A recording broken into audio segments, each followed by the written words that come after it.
There is this thing about caring what others say about you, what they'll think about you. I remember when I was a child and along my healing journey of, experiencing projected pain that I've often talked about. And I remember wondering what others, my family member, cousins, thought of me. Did they think I was the bad person? Did they think that I had the problem, the issue, that something was wrong with me? And I carried those questions for a long time because they fed into eventually me wondering what was wrong with me for healing from my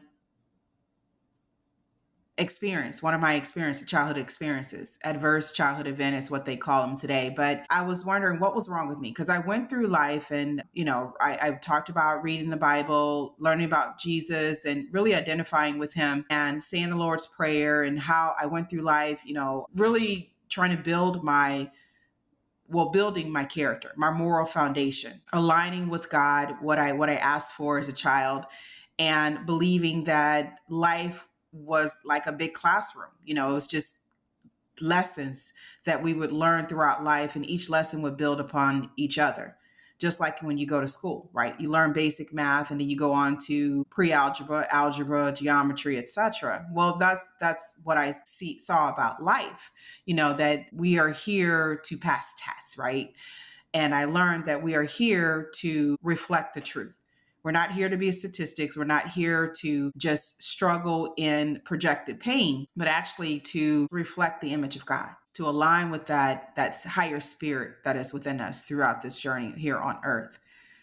And so I remember going through all that and feeling good, feeling decent. I still helped out those that talked about us, that people that projected their pain on me. I still helped out. I was there, when really sad events happened. And I started questioning myself in my 20s, when I was living in Missouri, and start wondering, what does that say about me not having anger towards them? You start reading into stuff and thinking, okay, is something wrong with me because I didn't have anger towards them. I mean, even today, I can hug the person, I can talk to the person, I have my boundaries, but even today, it's like that. But I started wondering about that in my 20s, and it led me into a whole new different path of really, self-pity, start feeling sorry from self-pity, which is feeling sorry for yourself. And I'm feeling sorry for myself, start doubting and questioning everything that God had done for my life. My mother's principles, live another day, all the things that she shared, give from the heart and expect nothing in return, because those were the foundation from which I acted. My soul was fertile. But my question is that how many of you that's listening, are holding on to projected pain because you fear what others may think of you. You fear that, and I fear that people would say that you liked it, or that you wanted it to happen, or you're just like them, or anything like that. Often we can start thinking like that there's something wrong with us. So it's better if I keep this anger and keep this frustration and don't forgive them and really be mean and curse them out or whatever it may be, so you can show that you hurt me, instead of going along the side and healing and really taking time for yourself, because healing, we've heard healing is about you. And it's much deeper than that, because I say healing from the inside out is about creating this generational cycle of pain. It allows, because when we're in pain and when we don't heal, we can't see straight. You wonder why, children of those that experience adverse childhood events experience those themselves. Because often we can be so involved in our pain. We can just be so, kind of, what do you call it, narrow focus, that all we're thinking about is all you thinking about is you, and what somebody did to you, and you can't even hear another person's cry for pain. But when you heal from the inside out, you see things. You have better vision, better clarity, better discernment, because then you took that experience and you turned it into something that could benefit others. instead of turning into something that you're constantly every single day feeling the pain of what you've gone through. So it's like you're sitting there in your wounds and you can't see straight. And part of, as I've done on Fridays, part of the cycle of creating a cycle of love is healing from the inside out. And that's not worrying about what other people say about you. If you base your healing on what people say, you have given them power as to decide when you can and cannot heal. And remember, everybody goes along this evolutional journey, the spiritual journey, in different phases, in different stages. And people will not be, this is one of the hardest things that I had to learn. And you could see it. It's like, that's exactly our test, our overall test, is that you realize that people are not going to be where you are. And the last thing you want to do is go through life holding on to this pain because you're afraid of what other people think about you. And you find out, for one, they never thought about you that way. Number two, they tell you that, wow, you healed from that. I admire that. Instead of, you haven't healed from that. It's like, and then they go through something, they say, I healed. And you're like, well, shoot, I was trying to heal, but I was afraid you would think that I was evil or mean.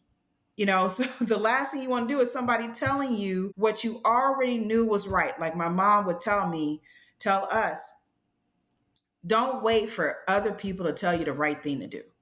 Healing is just the right thing to do. It is loving yourself enough, respecting yourself enough that you refuse to carry on something that someone else did to you.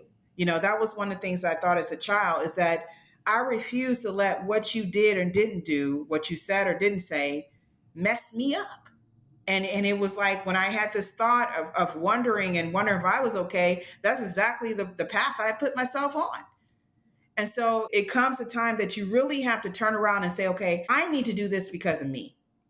Regardless if anybody sees that what that person did, regardless if anybody knows, regardless of how I know how I felt, you know how you felt experiencing it, whatever it may be. I talk about adverse childhood events, and there are many labels underneath that, where people have been abused, neglected, cursed out, whatever it may be, so much that we hold on to because we're afraid of what people say. So we toughen ourselves up. We may even feed ourselves to get bigger, right? So that nobody else bullies us or come to us. We may even cause ourselves to stink and not bathe ourselves because we don't want anybody to come to us and violate us ever again. And then that can lead to disease, that can lead to mental health issues, more mental health issues, right? Depression, because then people are talking about you. And then your children see that, and then you create another cycle of pain, that this is the way you cope with life, is that you just make yourself bigger so that no one else mess with you, or you make yourself meaner, or you make yourself more intelligent, right? But underneath the core, that foundation, these images that you're presenting are actually a weak foundation, because inside you're still hurting. The inside is still that little child that has not put the experience in a healthier perspective. When I talk about healthier perspective, I mean, again, we are here to reflect the truth. Each one of us, and you think about movies, you think about how we love the underdogs. We look at Sonic, we look at Cinderella, we look at Snow White, we look at, so many different characters, and we get so excited and so emotional and feeling happy for them and satisfied when they have overcome their trials that were set up by someone writing a script and writing things, putting them in plots and putting them in sinkholes and whatever it may be, Indiana Jones, all of that. And yet still we are the protagonists. We have people, antagonists, that are in our life, just like Jesus had Judas. I just, so forgive me, but it's like, who it is, and then you get to talking about it. But just like Jesus had his antagonist, because I'm not going to stop this recording, because I go ahead and record, you guys. So Judas, so as he had him, as David had Saul, as Joseph had his brothers, his family, and had the temptation of the wife, as we see through life how many people had the antagonist, and we look at these stories, we read about these stories, and we're excited, but when it comes to our life, we're just like, oh my God, you know, I understand, I get it. But it has to come to a point where we have to say no more. That I choose to heal because I deserve to heal. And that I'm on a bigger mission. As Paul told us, keep your eye on the prize. The prize is you aligning with the spiritual nature, becoming this spiritual nature you have, becoming the highest version of yourself. That's what it's about. It's about really reflecting the truth, using your gifts and talents and your experiences, and people can see God in you. They know, because when people see God in you, it is a reminder to them that, hey, you too was made in God's image.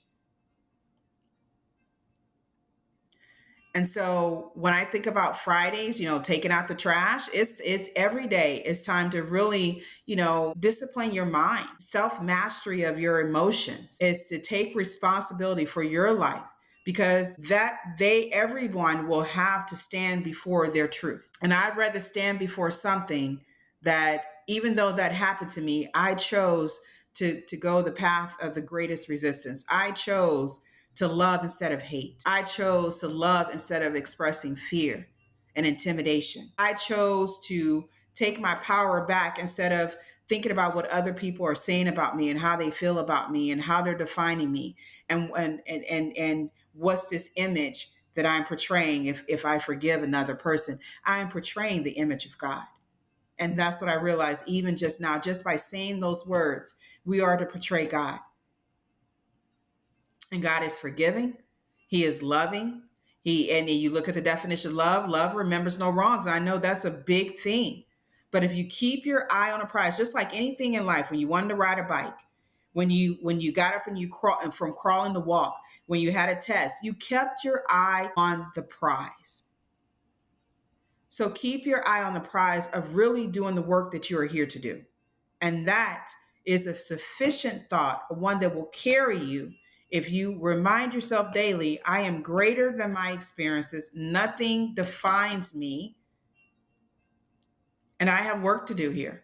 And I'm going to experience things, but my overall goal is to align with the highest person, the highest thing within me, the highest spirit, the high spirit within me. So just a Friday thought for thought here on create a generational love cycle, if I can talk here. But again, I speak and I hope that the message I gave today, that, it is a message that can help you. Because if you've been struggling to wondering what people are going to say about you, what people say if you hug the person that hurts you, what they will say if you can be in the same room with them. Holidays is a big thing that people often shy away from family because they have family members that have projected their pain on them. But how would you feel when you are not directed by your past, when you're not directed by what other people say or what other people think about you, but you are directed by something greater in you?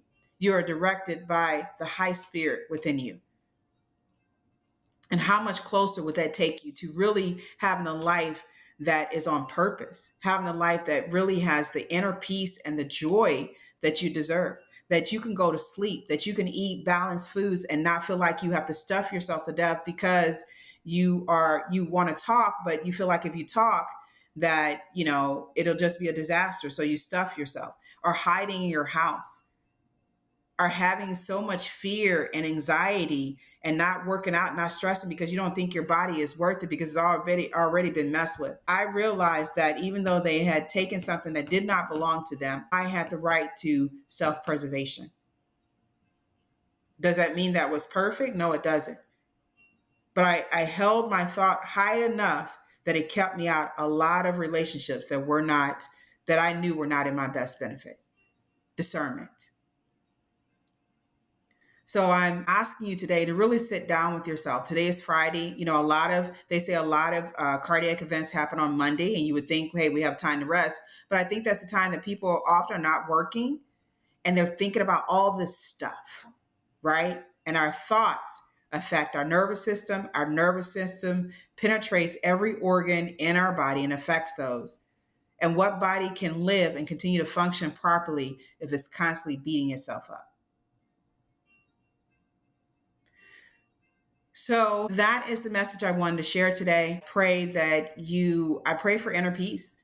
I pray that you may heal from the inside out, that you may see that you're worthy and divine to do so, and that you don't worry about what anybody else says. You know, we have plenty of people in the Bible, plenty of great teachers, Wayne Dyer, Louise Hay, plenty of people that didn't care what other people said, but knew they had a message to give, and they gave that message, right? With confidence, with authority, with boldness. I'll talk to you soon. I will at some point start my newsletter. I'm not sure, restart it. I don't know. I'm not sure when I'm going to do it, but definitely I'll send you the link so you can get on the list when I do it. Today, I believe, is the first day of spring. So happy spring to you. And I pray that you will blossom into the person that you were meant to be. I'll talk to you later.